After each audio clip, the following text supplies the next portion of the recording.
Since October the 27th, when Israel began its ground invasion of the Gaza Strip, Israeli soldiers have been engaged in systemically looting from Palestinian homes on a massive scale. And one of the ways which you know it is systemic is because on Khan News a couple of weeks ago, one of Israel's major broadcasting news channels, an Israeli soldier is pictured here with a mirror that he proudly looted from Gaza, and he's showing it off on national television while surrounded by other Israeli soldiers, in spite of the fact that looting is prohibited under international law. This is just yet another indication of the fact that the Israeli military is not a military at all, but rather an organization of fascists who run round doing whatever they want because the international community simply will not condemn them.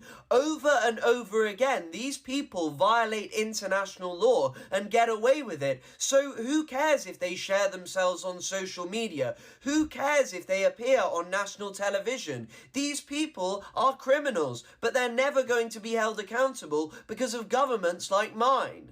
And the stealing of things like mirrors, wristwatches, people's personal possessions and money isn't even the most depraved thing that these soldiers have been looting. The Israeli left-leaning newspaper Haaretz published this weird article that was almost like a feel-good piece about Israeli soldiers who were eating food from Palestinians' homes whilst there is a famine going on in Gaza, and these people get supplies from bakeries in Israel and from the army itself.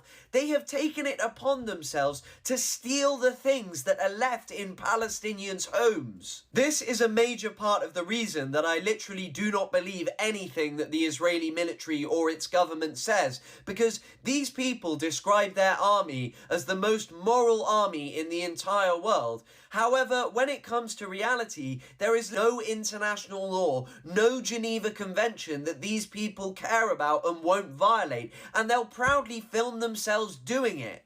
But I guess what you have to remember is that Israel was founded on war crimes by war criminals who to this day have never once been held accountable for their crimes. So it's entirely unsurprising that the next generation of Israelis only becomes more and more depraved. We gonna vote for who because we love sneakers? This is connecting with Black America because they love sneakers. They're into sneakers. They love this is a big deal, certainly in the inner city. So when you have Trump roll out his sneaker line, they're like, wait a minute, this is cool. He's reaching them on a level that defies and is above politics. The culture always trumps politics. And Trump understands culture like no politician I've ever seen. Question for you on that point, though. Yeah. Will the people that are excited about the sneakers and excited about Donald Trump, will that translate into them going out and voting for Donald Trump? Well, anybody willing to put $400 down for a pair of sneakers? Yeah, I think that's commitment and love. It's hope something. You're right. It's something. It's effective. Number one, we not gonna ignore the way they've criminalized diversity, equity, and inclusion. Plus, these shoes is ugly. Number two, outside of Candace Owens and the rest of the Blexit Brigade, who do you think is going to be interested in the Air Fraud ones, the January 6s? They gold, red, white, and blue. No. Number three, ain't no way in hell y'all think the January 6s, the Air Fraud ones, is going to make us forget about how y'all have bastardized the concept of being woke that come from our culture and community. In the same sentence you talking about how this man is so equipped of understanding culture. Oh, you smoking dope and dog food. Number four, Fox News was engaging in textbook pathological race hustling. You see what I'm saying? And race baiting, talking about some black people gonna vote for us because they love sneakers. If you're willing to pay $400 for the sneakers, of course you're a vote for them. Who gonna tell them? Number five, do y'all really believe after y'all chastise my community for supporting criminals that we gonna support this criminal right here? Hell no. Number six, we standing with the watermelon state, not the apartheid state. We know where you stand at. You know what we talking about right now? That you out your goddamn mind if you believe them ugly ass sneakers will make us just forget who you really be cheeking up with. Number seven, I still ain't forgot when he said that there are fine people on both sides and the other side was some tiki torch carrying maniacs. I still ain't forgot that. And them ugly sneakers, they ain't helping no better.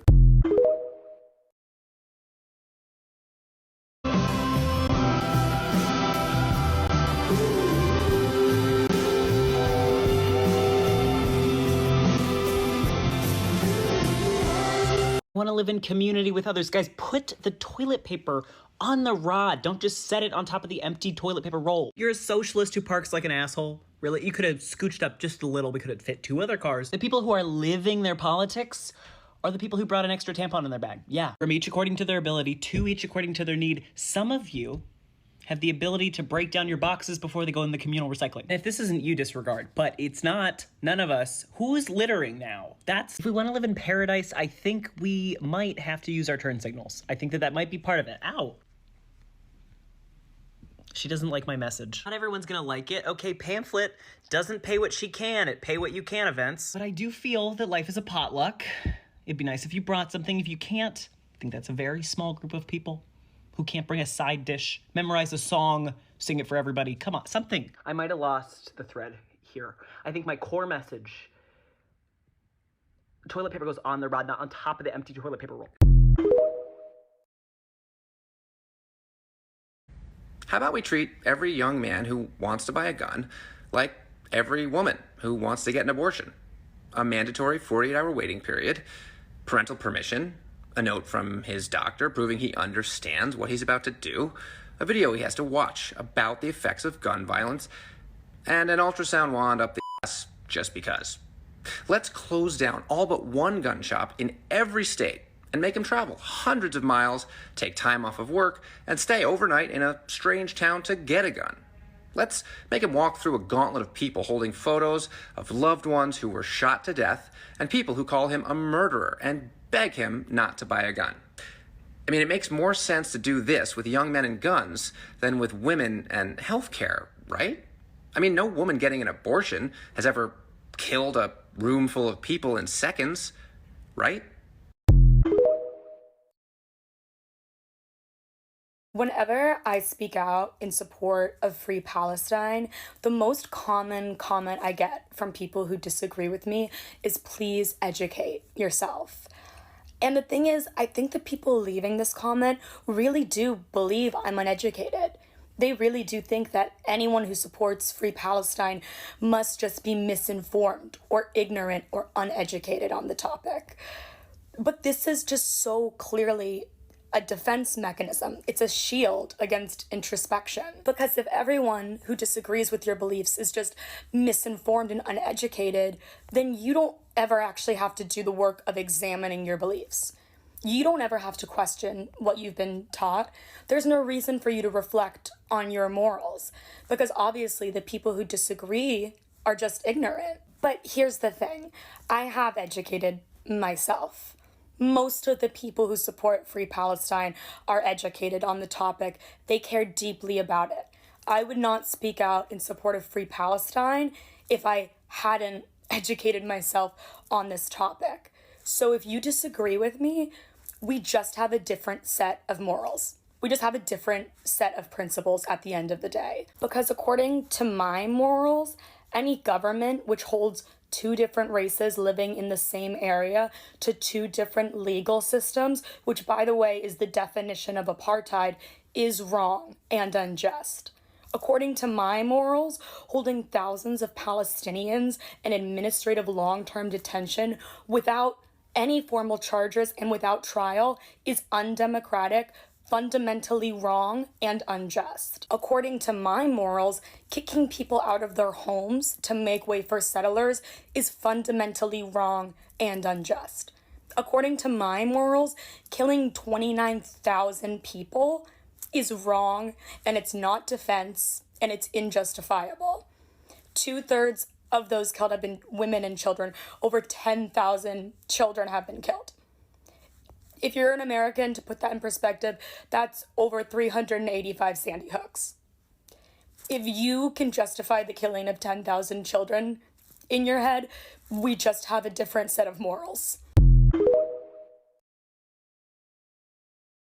Here are the various flags, subgroups, and languages of African Americans. First is African Americans. Our flag is the Black American Heritage Flag, which we've flown proudly since the 1960s, and our languages are English, Ebonics, and Tutnese. Next are Louisiana Creoles of South Louisiana, whose ancestry consists of African, Native, and French heritage. They also speak Louisiana Creole or Corrivini, which is a French-based Creole pidgin language. Next are the Gullah Geechee people, who reside in the Low Country region of South Carolina and Georgia in the United States. They speak Gullah, which is an English-based Creole pidgin language. And a Creole or pidgin language is a mixture of multiple languages or dialects that create one. Next are Samana Americans, who reside in the Samana region of the Dominican Republic. Any enslaved African Americans escaped to the Samana region of the Dominican Republic in order to escape slavery in the early 1800s. Throughout all these centuries, they still have maintained aspects of African American culture and even speak Samana English. A lot of these subgroups are the result of migrations to Canada, Mexico, and the Caribbean during slavery, which brings us to our next subgroup, Afro-Novas or Black Nova Scotians. These were free and enslaved Africans that fled to the Nova Scotia region in Canada for multiple reasons. Some were Black loyalists during the American Revolution, some were Maroons from Jamaica trying to escape slavery, and some were enslaved African Americans who tried to escape slavery in the US via the Underground Railroad. Nova Scotia saw a big influx of Black people during this time period, and there's still a high population of African Nova Scotians to this day. Next are the Afro-Seminoles or Black Seminoles of Florida. These were enslaved African Americans that escaped from South Carolina and Georgia down to Florida for freedom.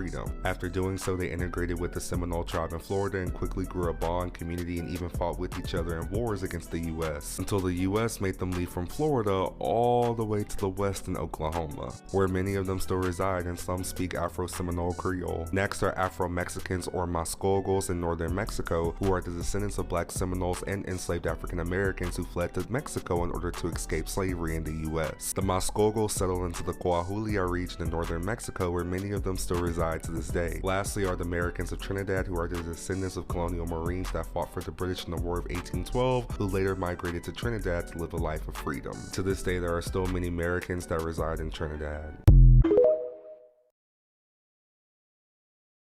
Because even the sneaker thing, I was on social media last night. Yeah. Very interesting, as you see Black support eroding from Joe Biden. Yeah. This is connecting with Black America because they love sneakers. They're into sneakers. They love the, this is a big deal, certainly in the inner city. So when you have Trump roll out his sneaker line, they're like, wait a minute, this is cool. He's reaching them on a level that defies and is above politics. The culture always trumps politics. And Trump understands culture like no politician I've ever seen. Question for you on that point, though. Yeah. Will the people that are excited about the sneakers and excited about Donald Trump, will that translate into them going out and voting for Donald Trump? Well, anybody willing to put $400 down for a pair of sneakers? Yeah, I think that's commitment and love. It's something. You're right. It's something. It's affection on some level. I don't think this is just for collectors. It's for people who want Donald Trump brand.